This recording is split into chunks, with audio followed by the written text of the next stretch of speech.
Isang mapagpalang araw sa ating lahat mga ka-ITSY. Ayan, magmaritisan muna tayo in today's episode. Ayan, tutuklasin po natin kung bakit parang mas pumogi or naging blooming si Kalingap Ido.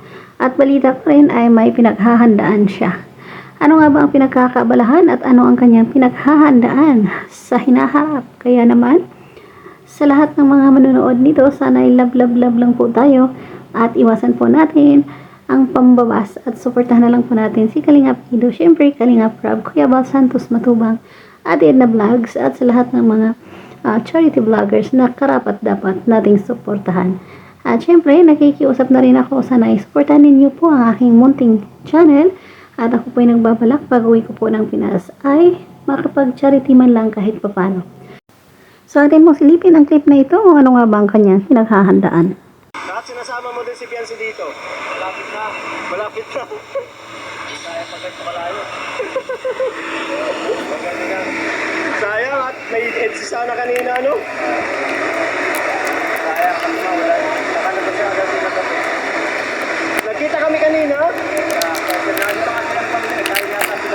Doon sa ano, sa Manginasal.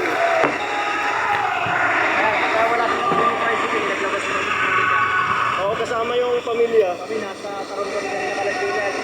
Nagkano kayo? Kasama nila ako.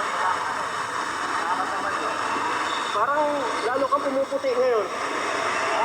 Parang lalo kang pumuputi. Hindi lang naaarawan siguro. Kaya na ako ginagamit eh. Wala lang kulay namin. Hindi naman nakara, parang hindi man nakara.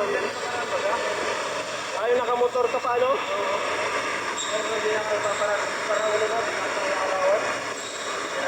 Lalo kang tumupogi daw eh. Kunti lang guys. Kunti lang. Lalo pumupogi si Edo. Papalaki na. Tsaka yung katawan mo naglalaki na eh.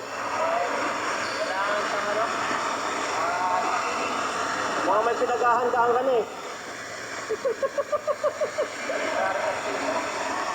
Ay guys, malapit na yung pinaghahandaan niya. Natin doon, papunta natin doon.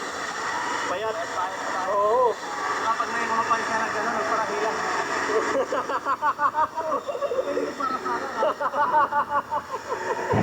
Bawal ka na at kasal na ako. Bawal na at kasal na ako. Yung gusto ako, nagkaka eh. Nangaharas yung mga pansya. Totoo, no? Kung gusto kang hilahin, hihilahin ka talaga eh. Ang dami nila eh. Ngayon, makaalangan na. Hindi na tayo magpapabuwag. Bahala kayo din. Grabe guys, pinaghahandaan pala yung Hong Kong, yung mga taga Hong Kong dyan, no? Pinaghahandaan kayo na ito.